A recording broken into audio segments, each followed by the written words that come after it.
मी गावाला म्हणजे आपल्या तांबोळ्याला गेले होते ना, तर आपल्याकडे बरीच झाडं आहेत लिंबाची. त्यामुळे मी अगदी पाटीभर लिंब वेचून घेऊन आले होते. आता त्या लिंबाचं करायचं काय, रस करून फ्रीजमध्ये ठेवला आहे. त्याच वेळेला मला माझी आजी म्हणजे माई नामपूरकर धुळ्याला असायची बरं का. तिचं लिंबाचं वाफवलेलं लोणचं अगदी प्रसिद्ध असायचं. कुणी आलं तरी त्यावेळी पटकन म्हणायचे, माई आजी तुमचं वाफवलेलं लिंबाचं लोणचं करा बरं का. आणि माई आजी झटपट लिंबाचं लोणचं करून द्यायची. तर त्या लिंबाच्या लोणच्याची कृती आज आपण बघणार आहोत. पण त्याच्याबरोबर माझी श्रीरामपूरची आजी, तिचाही मी उल्लेख बऱ्याच वेळेला केला आहे तुमच्याबरोबर. तिचं उपासाचं लोणचं खूप फेमस होतं किंवा प्रसिद्ध होतं. त्यामुळे ती एवढी बरणीभर उपासाचं लोणचं करून ठेवायची.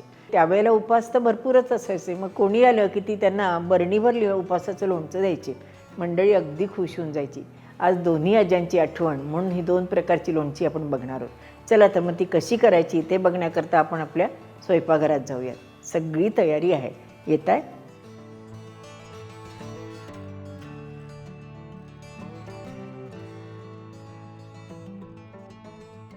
आता वाफवलेल्या लिंबाचं लोणचं करण्याकरता आपण कुकरमध्ये आधी पाणी घातले. त्याच्यामध्ये आपण लिंबाच्या फोडी एका भांड्यात ठेवल्यात. त्याच्यावर आपण आता हे झाकण ठेवणार आहोत आणि कुकरला 1-2 शिट्ट्या देऊन देणार आहोत.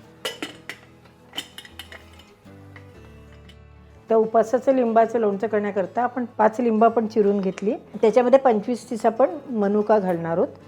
साधारण लहान 3 चमचे आपण ह्याच्यामध्ये मीठ घातलं. आपण 1 चमचा बारीक केलेलं आलं घातलं. थोडं आणखीन वर घालते म्हणजे चव छान येईल. केशर घेतलं, ते हातावर चोळून आपण ह्याच्यात घालून घेणार आहोत.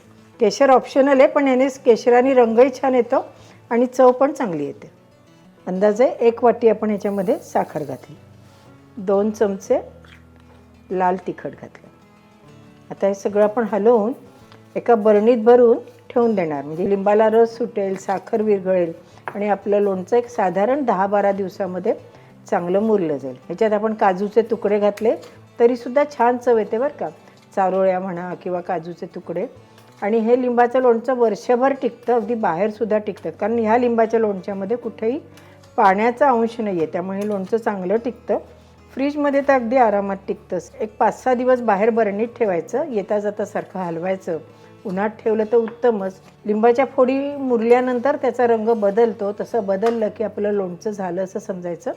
आणि मुख्य म्हणजे लिंबाची साल आहे ती मऊ व्हायला पाहिजे. आता हे लोणचं मी भरून घेणार बरणीमध्ये आणि उन्हामध्ये 1-2-4 दिवस ठेवून देणार. पण जरी उन्हात ठेवलेलं असेल तरी रोज एकदा दिवसातनं लोणचं चमच्याने चांगलं हलवायला विसरायचं नाही. आणि मुख्य म्हणजे जो चमचा किंवा जी बरणी, जे भांडं असेल ते पूर्ण कोरडं असावं. त्याच्यात कुठेही पाण्याचा अंश नसावा. समजा याच्यामध्ये आपण तिखट नाही घातलं तरीसुद्धा छान लागतं, पण आमच्याकडे तिखटाची चव आवडते म्हणून मी याच्यामध्ये तिखट घातले. नाही तर नुसतं केशर, साखर, बेदाणे आणि लिंबाचा रस याचंसुद्धा हे लोणचं अतिशय उत्तम लागतं. आपलं उपासाचं लोणचं तयार झालं. हे आपल्याला फोडी छान वाफवल्या गेल्यात. याच्यात साधारण आपण 1 पाव वाटी साखर घातली. कैरीच्या लोणच्याचाच मसाला घातला आहे, पण लिंबाच्या लोणच्याचा मसालासुद्धा बाजारात विकत मिळतो. तो आपण घातला तरीसुद्धा चालू शकतं. थोडासा हिंग, चवीपुरतं मीठ आणि आपण हे आता सगळं एकत्र करून ठेवून देऊयात. वाफवल्यामुळे लोणचं जे आहे की नाही ते अगदी पटकन मुरतं बरं का. नाही तर इतर वेळेला जर आपण लिंबाचं लोणचं करायला गेलो तर कमीत कमी 15-20 दिवस तरी मुरायला लागतात. याच्यात जर समजा कुठे बिया दिसल्या तर त्या लागली काढून टाकायच्या, म्हणजे लोणच्याला कडवटपणा येत नाही. आता हे आपण बरणीत ठेवून देऊयात म्हणजे आपलं लोणचं एक 2-4 दिवसामध्ये चांगलं मुरेल. आपलं वाफवलेल्या लिंबाचं लोणचंसुद्धा तयार झालं